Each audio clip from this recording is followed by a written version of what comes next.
What is going on, Skull family? I'm Kyle, he's Darin, and this is the Purple Dopes with Hopes podcast.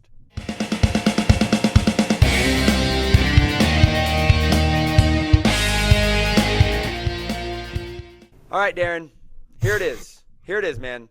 Yesterday, I was a lot more dope than Hope. I'm not going to lie to you. Yeah, I was going into the afternoon pretty dopish. But I hear that. I finished the afternoon with some hopes. So, Purple Dopes with Hopes fans, if you are tuning in, thank you so much for joining us each and every week as we discuss our takes on our favorite football team that seems to disappoint us somehow every single week, the Minnesota Vikings. If you are on our podcast platforms, please make sure you follow along with the show, as well as drop us a review and a rating. And then if you are on YouTube, subscribe and comment where you are listening from. We want to know where you are tuning in from. So, Darin, we kick this off, man, with let's just get it out of the way first. Let's do it. Everything that went wrong in the 24-21 loss to the Pittsburgh Steelers over in Dublin, Ireland. I will kick it to you, my friend. Let's just throw all the bad out, and then let's bring some hopes as we finish with the hopes. What do you got, man? Where are you at this morning? I mean, just from the start, man. I mean, granted, they overturned it, but that fumble return for a touchdown, I was like, what a start. Yeah. I mean, and again, we got lucky with that call. It takes a little luck, but yeah, I don't even know where to begin, man. It just let's start with the injuries. It's just getting bit so hard by the injury bug. This O-line was supposed to be just rock solid coming into the season, and we have not had a game where they all played together yet. Yes. And so that's obviously super hard, especially with, a young quarterback, JJ, or, maybe a quarterback looking for a resurgence, Carson Wentz. Makes it tough on them. We haven't ran the ball as well as I would have hoped as a whole. Obviously the Cincinnati game went a lot better. Granted, when your defense takes it away 5 times, everything seems to be 2 defensive touchdowns, right? So that was great. I don't want to discount that game, but most games aren't going to be that way. And yeah, I don't know, man. We felt like we let one get away yesterday, even though I do think the Steelers outplayed us. Yeah, I did feel like we had a chance to steal it, and the mistakes they're too much to overcome. At the end of the day, we just made too many mistakes, and it just wasn't happening. The turnovers are killer. You can't turn the ball over. Yeah. Especially, our defense prides itself on taking the ball away. 0. But when that's not happening, especially, you can't turn it over on offense. Yeah. And speaking of our defense, I mean, they're behind the sticks. It felt like just about every play. Yeah. Going to 2nd and 2, 3rd and 1. It's like you're not going to get turnovers in those instances. Like, you're just not, because they're not going to throw the ball. They don't feel pressure. And we've been discussing this since the Atlanta game. Like, we cannot continue to put ourselves in the 3rd and short. And time again, the Pittsburgh Steelers are up there at 3rd and 1, 3rd and 2. Yeah. And Kenneth Gainwell. I mean, are you kidding me? Before the game, I see Jalen Warren's out, and I'm thinking, hey, awesome. This is great. Kenneth Gainwell and Washington, I don't even know the other guy's last name, 120 yards on the ground, 2 TDs against our amazing Vikings defense coming off a game against Cincinnati where we're thinking these guys are the second coming of the Purple People Eaters. But again, it's back to the injuries. Cashman's out. He is our run-stuffing middle linebacker. And, it gets back to, last year, the 2 games in the middle of the year that he was out. We're getting just absolutely crushed on the ground. And, injuries happen and the rest of the team's got to pick them up. And it's just really not happening right now, which – it's frustrating. And then Carson Wentz, I'm going to start off by saying I probably overreacted in the moment to his game yesterday. But that being said, I know there's a lot of talk around Carson's going to be the future, not JJ. I hope that silences that crowd, because Carson Wentz, I think, solid backup. Yes. It's like Nick Mullins all over again, right? He's going to throw for some yards. He'll put it in the end zone. But, he's going to turn it over. So he can come in and win you a game, maybe 2. Do you want him starting the rest of the year? Absolutely not. No. And even beyond the turnovers, that last drive, I mean, we were gifted Oh my gosh. Like, one, he should have had a pick on that first throw. The guy bobbles it. We get the ball back. Yeah. Then there's like a penalty, I think a holding penalty on the defense. Then an offside. We end up with 1st and 10 on the 43-yard line with Will the Thrill. At that point, you need 10 yards to even have a shot. Yeah. Just get 10 yards. And there's 45 seconds, give or take. Yep. It really kind of felt like Wentz was really looking for the boundaries. I'm like, dude, just throw a deep one down the seam to TJ Hawkinson for 20 yards, Absolutely. man. Like, that's going to be there. Yeah. And then he does, and again, like, I know our offensive line being what it is, you're going to face some pressure. Can't take a sack. That's the, like, you cannot turn it over and you can't take a sack. Those are the only two things you can't do at that point in the game. And he couldn't get the ball over his hands. And I know he was facing pressure. Obviously, we'll put some of that on the O-line, but Carson Wentz has got to be a little bit smarter at the end of the game, understanding the situation. Well, I think you said it yesterday. I think you text me. It's like this really solidifies to me the fact that Carson Wentz was brought in to be a veteran backup for us. Yep. Carson Wentz was not the second coming of Case Keenum. He was not the second coming of Sam Darnold. He was brought in to be that veteran backup, to give JJ that guidance, maybe come in a game or two. Sure. But to all the naysayers out there on X, holy moly, if you were on X yesterday, guys, it was rough. We got to look towards the future, which is J.J. McCarthy. This is J.J. McCarthy's team when he comes back and healthy. Yeah, I got it on here, man. We got fourth quarter. We got the ball with 42 seconds in the game. We got Justin Jefferson over 100 yards. We got Jordan Addison over 100 yards. We got Hawkinson running seams up the middle. We take an intentional grounding call for 10 place of sack. Loss of 16. Yeah, and 10-second runoff. And then we take a delay of game shortly after that. And I'm just thinking, where is the management at the end of the game? Yeah, I mean, Pittsburgh Steelers, 6 sacks, 2 INTs. Obviously, the injuries just they're killing our offensive line. Yeah. But at the end of the game there, I just feel like we got to put the ball in our playmakers' hands. Justin Jefferson had 100 yards at half, finished the game with 126, and I think he had 3 targets in the third and fourth quarter. It just took me back to that Giants game that we watched together, to that Rams game last year, when Jefferson's just torching them on these quick slants, on these quick passes, and then we just stop looking at him.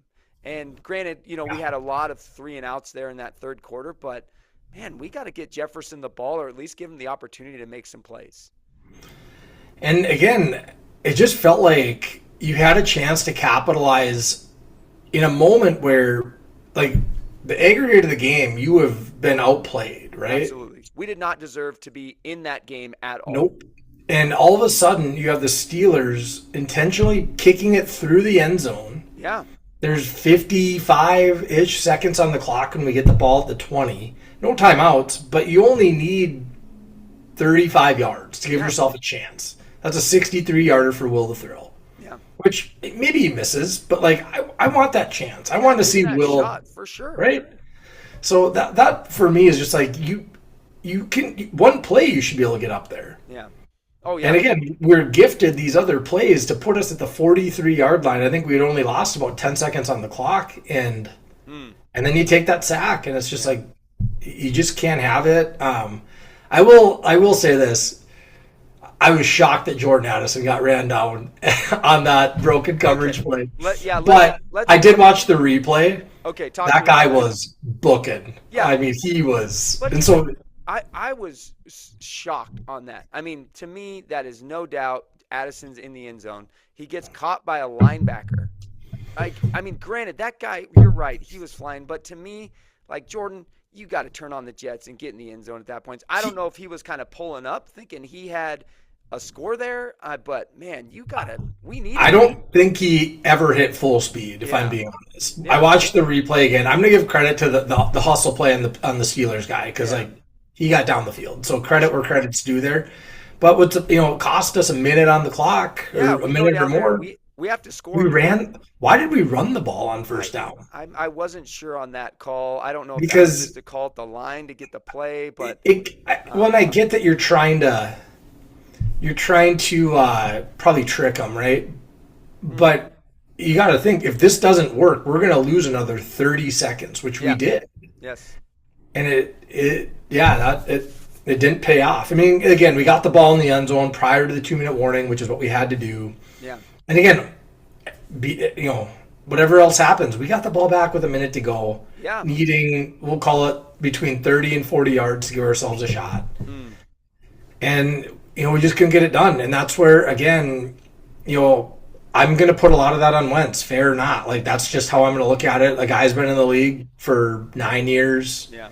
You got to understand. You got to have an internal clock. I understand. Like, I read that they didn't have a play clock on the end zone he was facing Oh, interesting. at the end of the game. So that might have had something to do with the delay. But also, like, we were breaking the huddle when the play clock expired. Yeah. It's not like we were like up at the line. Like, we were breaking the huddle when the play clock expired. For sure. So it was just a lot of panic there at the end of the game. Didn't seem like we were poised. And yeah, I mean, I'd say we got what we deserved, right? We were outplayed, and we credit to the Steelers because they definitely beat us. Yeah, I mean their defense is good, and we knew that coming in. Losing O'Neal and losing Kelly was huge. T.J. Watt against just school is just. I mean, that's a matchup no one wants to see. No. Thoughts and prayers to anyone who has to face T.J. Watt, but when he got School out there trying to he's had a rough year. Man. I heard something yesterday about just moving Darisaw to wherever Myles Garrett is at next week. Just put him on a man-to-man coverage on wherever Myles Garrett is next week. Well, all right. Let's. Speaking of that, though, I mean that feels. I got a comment there, and let's start getting into some hopes because as bad as yesterday was, Pittsburgh is leading their division. Yeah. Probably going to be a playoff team. So it's not like we lost to, I don't think that's as bad a loss as we had against the Falcons, right? For sure. I would agree totally. And, I saw some videos of O'Neal after halftime. He came out and was warming up. He looked okay. Like, I know they're doing an MRI, but it doesn't seem like it was an ACL. It sounds like there might be MCL problems, which... Yeah, that's what everything that I read last night. I think you can play with a torn MCL. Yeah, so everything that I read was MCL, and I was listening to Paul Allen at halftime, and he was surprised when O'Neal didn't come back in, so that leads me to believe that at least he was seeing O'Neal out on the sidelines getting warmed up. So I saw the videos. He looked solid. So I'm wondering if it was just precautionary, but again, it's a long season. Yes. You're not going to lose the season in the fourth game. I get that. I do worry about Ryan Kelly though with the concussion. I mean, man, that's like his second one in 2 weeks. I think that's like his concussion. I mean, it's like his fifth one in the last 2 years. It may be time for him to hang it up, which would be super disappointing for us. It would be a bummer. If that's the decision he makes, I obviously don't blame him, but that'd be rough for us because I don't think we have a solid backup center to play. I mean, honestly, I would go probably Blake Brendel at center the rest of the season then once you get Donovan Jackson back. Yeah. That would be Juergens is not good. No. So we'll just leave it at that, man. Him and School are really struggling this year. So yeah, well, I mean, who would have anticipated that we would be having this conversation about those guys at the offensive line after the free agency acquisitions that we made? I mean, there's no way that those. To me, the offensive line is usually the least likely to sustain injuries. I just feel like guys like. Jason Kelce, dude, was under center or was the center for X amount of seasons, and I never heard that guy get. I mean, there's bangs and bruises and sits, but like these huge injuries for our offensive line is just. I said it yesterday. It just seems like we are cursed. Whenever we try to do something good as the Minnesota Vikings, we get cursed, and our offensive line right now. But as you said, we are still so early in this season. It's 2-2. And honestly, look at yesterday. Could we have played worse yesterday? It would have been hard. And we lost by 3. So, well, again, I think we are a very talented team that can play with just about anybody. Yes. We just got to get healthy. Yeah, and I think for me, and this will be our last of the downers here, but man, your offense scores 6 points through 3 quarters. Like, we cannot continue to play this game where fourth quarter all of a sudden we want to catch up and our offense shows out. Like, we got to come out quarter one and we got to score some points. I mean, 3 out of 4 weeks we've just been doing look at nothing it, for the first 3 quarters. Yeah, realistically, let's take away the Cincinnati game. Like, first game against the Bears, we had 1 quarter. Against the Falcons, we had 0 quarters. And against the Steelers, we had 1 quarter. So literally we have 2 good quarters of offensive football. And really, if you look at yesterday, the Steelers were just trying to get to the end of the game.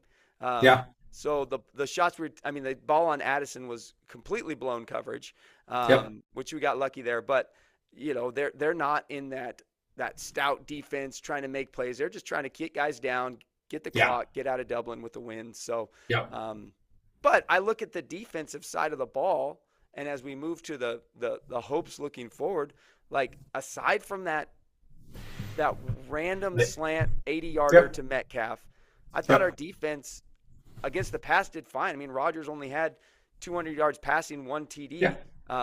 It's up front that we need to get Cashman. We need to get go back. We were getting crushed in the run game. But pass game, like every other game this year, we've been fine. Like, no one's crushing us in the pass game.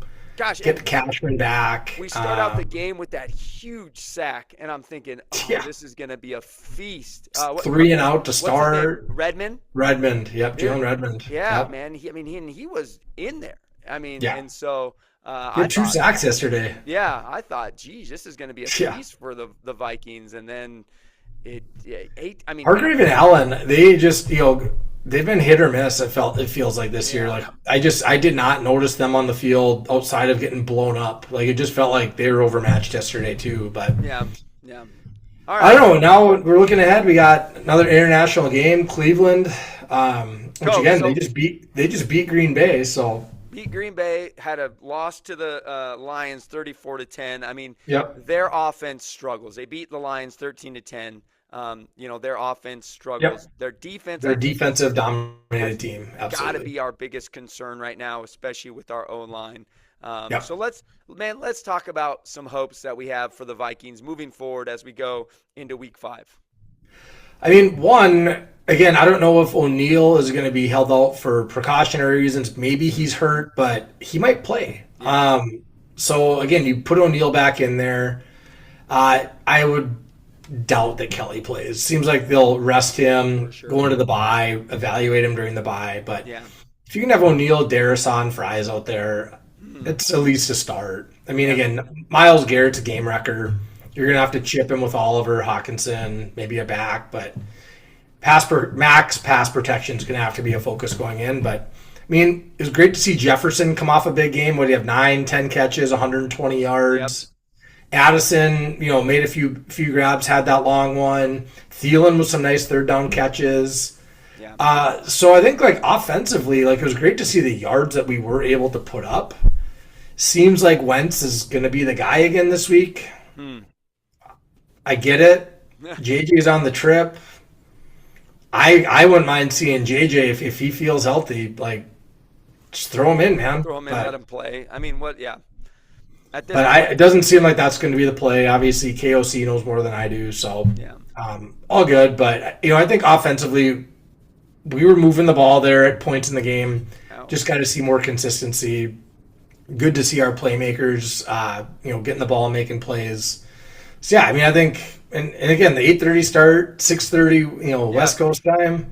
I mean, it's fun. I love getting up for those games. So and if you can beat the Browns going into the bye, you're 3-2 into the bye. Hopefully you rest up. Yeah.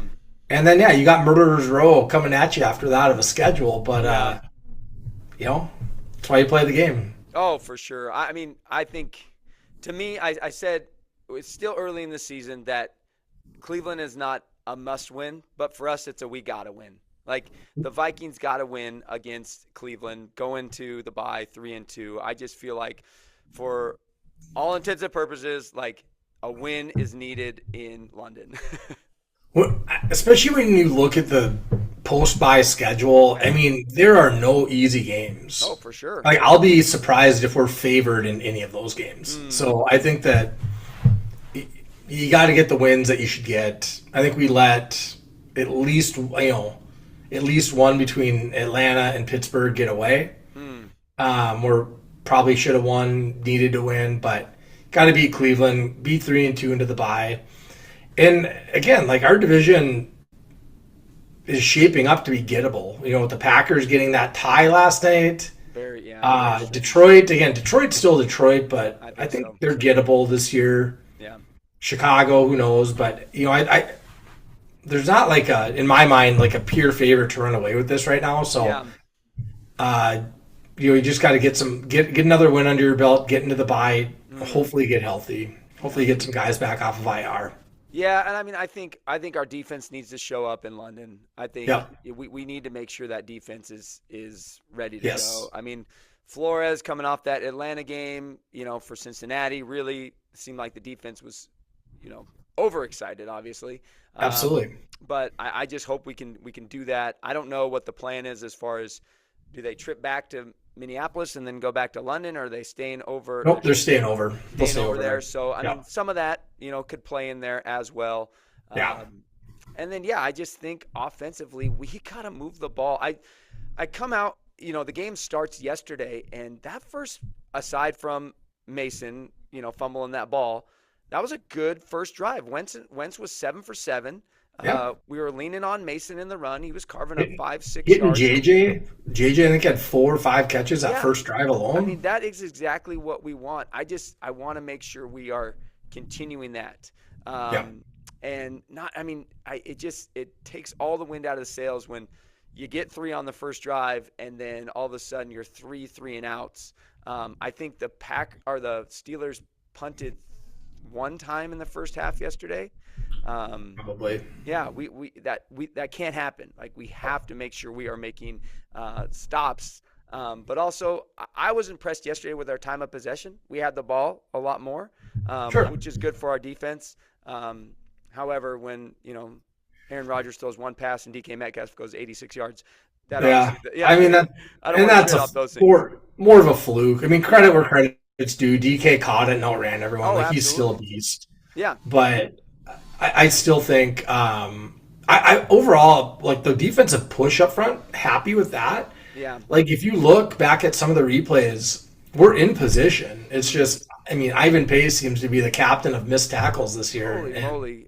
So I do love to see that we're in position. We just got to finish the play. Yeah. And this goes back to, what we've maybe talked about a few other times. Like, do they need to hit in training camp just to get ready for this? Like, I mean, granted, we're 4 weeks in. You should be tackling at full speed at this point. So I don't know what's going on with Ivan Pace, but it is good to see at least that, like, we're in position to make tackles, even if we're missing them. Yeah, well, when it's Kenneth Gainwell carving up a 100-yard game on you, I mean, to me, it's rough. Yeah, it's rough. Yeah. It's one thing when Bijan Robinson does it. I mean, he's elite. Oh, yeah. Kenneth Gainwell's he's their backup running back. It's just like this journeyman backup for his whole career. Like, in Philly for a couple years. Yeah. Yeah, gets signed over, and all of a sudden he's a 100-yard, 2-touchdown guy, fantasy stud this week. So. Right, yeah, and unfortunately, ESPN must have some weird rule, because I went to put him in with like maybe 10 minutes before the game, and they had him locked. So. Oh, really? Shout out to ESPN on their fantasy not being great, because Yahoo will let me definitely insert him right before the game. But. Oh, there's our plug for Yahoo. Yahoo, if you want to throw some endorsement dollars our Yahoo Fantasy, absolutely. It's far superior than ESPN. All right, well, let's finish with a little game here, Darin. All right, let's do it. Obviously, the biggest concern we had against Carson Wentz was the turnovers. Threw 2 interceptions yesterday. As you text me, it was probably the worst 350-yard game that we've ever watched as Vikings fans. But for the sake of turnovers, I have a list of the top 5 career interception throwers for the Minnesota Vikings. Can you name the top 5? And Carson Wentz is not one of them. Top 5, are those interceptions thrown while playing for the Vikings? Playing for the Vikings, yeah. Okay. Let's see. Warren Moon. Warren Moon is not on there. He is in the top 10, though. I was surprised actually to see Warren Moon. Culpepper. Culpepper is number 3 with 86 interceptions. Let's see. Cousins. Cousins is number 5 with 55 interceptions. Okay. Let's see here. Brad Johnson. Brad Johnson is not on the list. Okay. Fran Tarkington. Fran Tarkington is number 1, 194 career interceptions. I mean, that kind of comes with the territory when you play enough games. Exactly. So. You play long enough, you're going to throw enough interceptions. Yeah. Right, Tommy Kramer on there? Tommy Kramer is number 2, 157 right behind Fran. And then just trying to think of the longevity of our number quarterbacks. 4 one, tell me the era. Is it way back era or is it? I don't know if it's way back. I know the name, so it might be like 80s or 70s, maybe 90s. Is it Salisbury? It is not Salisbury.